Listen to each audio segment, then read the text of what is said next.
Hello everyone, welcome back to হাসানস্টেক। আজকে আমি আপনাদের মাঝে জটিল একটা বিষয় শেয়ার করব। বিষয়টা কিন্তু আসলেই অনেক জটিল। বিষয়টি হচ্ছে English content writing. English content writing কিন্তু আমাদের কাছে মহা জটিল কিছুই মনে হয়, কি তাই না? হ্যাঁ, ঠিক বলেছেন, কারণ আমরা ইংরেজিতে অনেক দুর্বল। যারা ওয়েবসাইটে বিভিন্ন ধরনের ব্লগিং করে, অর্থাৎ ব্লগিং কন্টেন্ট তৈরি করে, এবং যারা সোশ্যাল মিডিয়াতে বিভিন্ন ধরনের পোস্টের কারণে ইংলিশ কন্টেন্ট রাইট করে, চাকরিজীবীদের ক্ষেত্রে চাকরিতে বিভিন্ন ধরনের ইংলিশ কন্টেন্ট রাইট অ্যাপ্লিকেশন, স্টুডেন্টদের ক্ষেত্রে বিভিন্ন ধরনের আর্টিকেল তৈরি করা, ভালো ইংরেজি না জানার কারণে কিন্তু আমরা বিষয়গুলো সঠিকভাবে বা কন্টেন্ট সঠিকভাবে রাইট করতে পারি না। যদি বিষয়টা এরকম হতো যে আমি যে বিষয়ে ব্লগিং কন্টেন্ট তৈরি করি না কেন, বা সোশ্যাল মিডিয়াতে যে বিষয়ে আমি পোস্ট করি না কেন, কন্টেন্ট তৈরি করি না কেন, যদি আমি টপিকটা বলে দেই এবং কন্টেন্টটা যদি অটো রাইট হয়, তাহলে কিন্তু অনেক ভালো হয়, বা কাজটা আমাদের অনেক ইজি হয়ে যায়, কন্টেন্ট রাইট করাটা অনেক ইজি হয়ে যায়। সো আজকে আমি আপনাদের মাঝে এরকম একটা টেকনিক শেয়ার করব। সাপোজ আমি বাংলাদেশকে নিয়ে একটা সোশ্যাল মিডিয়াতে পোস্ট তৈরি করব। আমি শুধু বাংলাদেশের যে টপিক নিয়ে পোস্টটা তৈরি করব, শুধু সেই টপিকটা বলে দেব, কন্টেন্টটা অটো রাইট হয়ে যাবে। ব্লগিংয়ের ক্ষেত্রে বিভিন্ন ধরনের কন্টেন্ট যেগুলো আমরা রাইট করি, শুধু টপিকটা বলে দেব, কন্টেন্ট অটো রাইট হয়ে যাবে। তাহলে কিন্তু বিষয়টা অনেক ইজি হয়ে যায়, কন্টেন্ট রাইটটা কিন্তু আমাদের কাছে অনেক ইজি হয়ে যায়।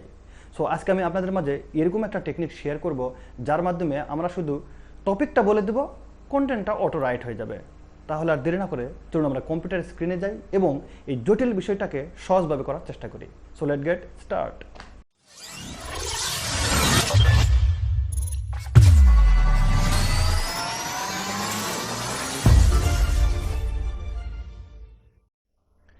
কন্টেন্ট রাইটিংয়ের জন্য প্রথমে আমাদেরকে গুগল ক্রোম ব্রাউজারটি ওপেন করতে হবে। আমি গুগল ক্রোম ব্রাউজারটি ওপেন করে নিলাম। গুগল ক্রোম ব্রাউজারটি ওপেন করে নেওয়ার পর আমরা একটা ওয়েবসাইট সার্চ করব। এখান থেকে ChatGPT, chat.openai.com, আমরা এই সাইটটাতে প্রবেশ করব। এই সাইটটাতে প্রবেশ করার পর আমরা জাস্ট এখানে সেন্ড এ মেসেজ এখানে আমরা টাইপ করে দিব, মানে যে টপিক নিয়ে আমি আমার কন্টেন্টটা রাইট করতে চাচ্ছি, আমি সেই টপিকটার নাম এখানে দিয়ে দেব। সাপোজ আমি এখানে দিলাম what is content writing, WSAT, what is TENT, content, WRITING, content writing. What is content writing, মানে কন্টেন্ট রাইটিংটা কি বা কন্টেন্ট রাইটিংটা কীভাবে রাইট করতে হয় আমি সেটাই চাচ্ছি। সো আমি সেটা লিখে দিলাম এখানে শুধু যে হোয়াট ইজ কন্টেন্ট রাইটিং। আমরা এখানে সেন্ড এ মেসেজে ক্লিক করব। সেন্ড মেসেজ ক্লিক করার পর আমার কাজ শেষ। আমি জাস্ট এখানে ওয়েট করব এবং আমার কন্টেন্টটি ChatGPT ওপেনএআই যে সাইটটা, এটা আমাদেরকে কী করে দেবে, কন্টেন্টটা রাইট করে দেবে। হ্যাঁ, অলরেডি আমার কন্টেন্ট রাইটিং শেষ। অর্থাৎ এখানে বলা হচ্ছে যে আমি শুধু এখানে টপিক দিয়েছি কি, what is content writing, content writing কি, তারা এখানে আমাদের পুরো ডিটেলস আমাদেরকে দিয়ে দিছে, কন্টেন্টটা ফুল কন্টেন্টটা দিয়ে দিছে যে content writing is the process of creating writing material for various purpose and platforms. আমরা যদি এখানে যে টপিকগুলো দিয়েছে বা যে কন্টেন্ট আমাদের দিয়েছে, আমরা যদি আরও চাই, তাহলে আমরা জাস্ট এখানে শুধু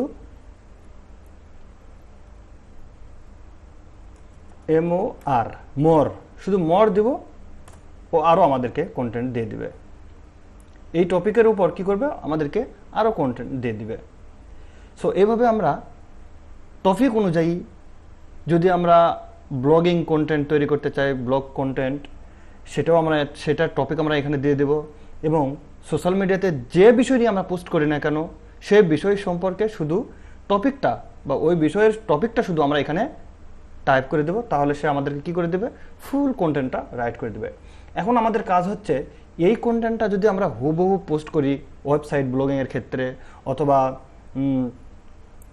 অথবা ফেসবুক, সোশ্যাল মিডিয়া, যে ধরনের সোশ্যাল মিডিয়াগুলো আছে, এই সোশ্যাল মিডিয়া পোস্টের ক্ষেত্রে যদি আমরা এই কন্টেন্টটা হুবহু পোস্ট করে দেই, তাহলে কিন্তু আমাদের কপিরাইট আসবে।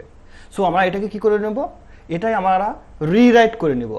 এই কন্টেন্টটাকে রিরাইট করে যদি আমরা পোস্ট করি, তাহলে আমাদের কোনো কপিরাইট আসবে না। সো রিরাইট করার জন্য আমাদেরকে যেটা করতে হবে, আমরা এখান থেকে একটা ট্যাব বাড়িয়ে নেব এবং এখানে আমরা লিখব বিভিন্ন ধরনের টুলস আছে এই রিরাইট করার জন্য।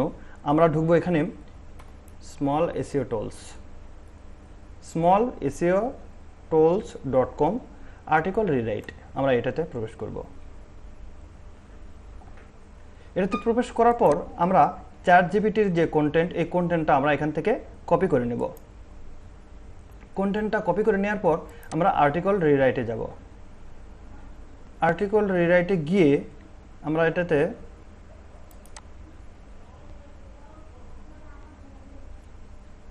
এখানে আমরা এটাকে পেস্ট করে দেব, পেস্ট আর্টিকেল, আমরা এখানে এটাকে পেস্ট করে দিলাম, অথবা আমি এখান থেকে কন্ট্রোল ভিতে ক্লিক করলাম।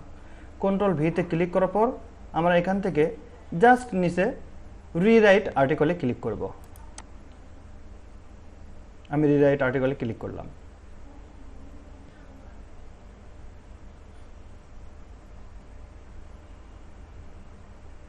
হ্যাঁ, অলরেডি আমাদের কন্টেন্ট কিন্তু রিরাইট হয়ে গেছে। এখন আমাদের কাজ হচ্ছে এখানে যে এখানেই তারা কিছু ওয়ার্ড সিলেক্ট করে দিছে, এই ওয়ার্ডগুলোকে আমরা চেঞ্জ করলে করতে পারি, অথবা হুবহু এটাও রাখতে পারি আমরা। সো এখানে আমাদের কিছু ক্রিটিক্যাল কিছু ওয়ার্ড আছে, যে ওয়ার্ডগুলো ম্যাচিং হয়ে আছে, বা যে ওয়ার্ডগুলো আমাদের কন্টেন্টের সঙ্গে ম্যাচ হয়ে আছে, এই ওয়ার্ডগুলো, কমন ওয়ার্ডগুলো আমরা এখান থেকে চেঞ্জ করে নিতে পারি। সাপোজ এখানে দেওয়া আছে জটিং, আমরা যদি এটাতে ক্লিক করি, এটা আগে ছিল কি রাইটিং, কন্টেন্ট জটিং, বিষয়টা কেমন লাগে। সো এখানে আমরা যদি কন্টেন্ট রাইটিংয়ের ক্ষেত্রে রাইটিংটাই রেখে দিতে পারি, তো আমরা রাইটিংয়ে ক্লিক করব।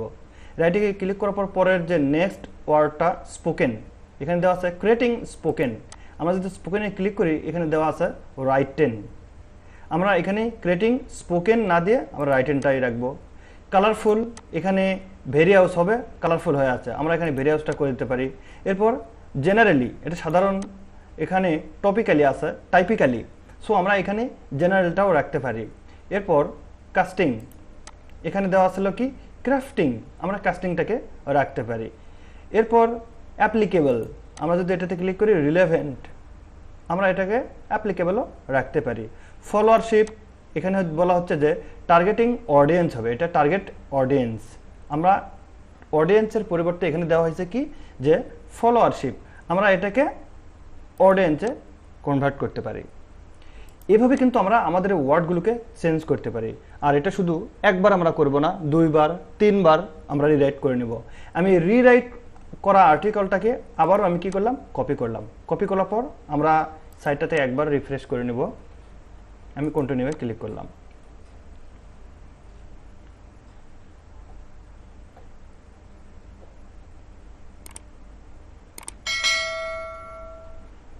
রিফ্রেশ হয়ে যাওয়ার পর আমরা কন্টেন্টটাকে এখানে আবার পেস্ট কন্টেন্ট হেয়ার, এখানে আমরা পেস্ট করে দেবো। আমি কন্ট্রোল ভি দিয়ে আবারও পেস্ট করে দিলাম।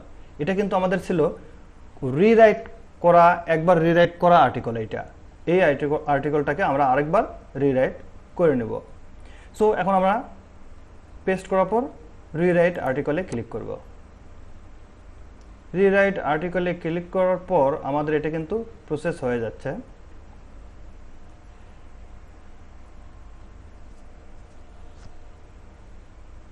এভাবে আমরা একবার 2 বার 3 বার আমাদের আর্টিকেলটাকে রিরাইট করতে পারি। রিরাইট করার কারণই হচ্ছে যাতে আমরা পোস্ট করার পর, সেটা ওয়েবসাইটে হোক অথবা সোশ্যাল মিডিয়াতে হোক, পোস্ট করার পর যাতে কপিরাইট না আসে, এর জন্য আমরা এটাকে রিরাইট করে নেব।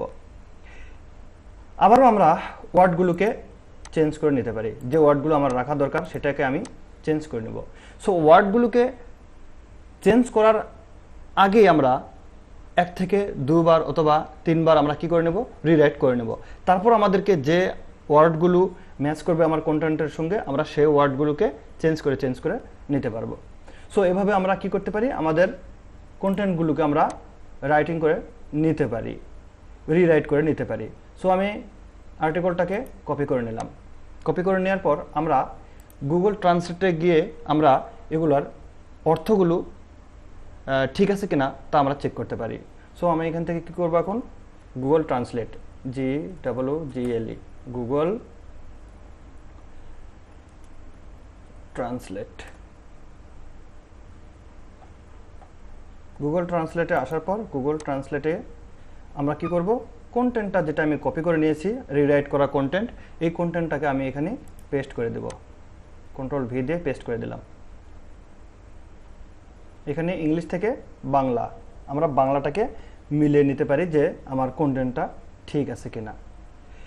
এই যে কন্টেন্ট রাইটিংয়ের জন্য চ্যাটজিপিটির যে লিঙ্কটা এবং কন্টেন্টটাকে রিরাইট করার জন্য আর্টিকেল রিরাইটার যে লিঙ্ক বা ওয়েবসাইট, এই লিঙ্কগুলো আমি আমার ডেসক্রিপশন বক্সে দিয়ে রাখবো, আপনারা সেখান থেকে কপি করে লিঙ্কগুলো ইউজ করতে পারেন।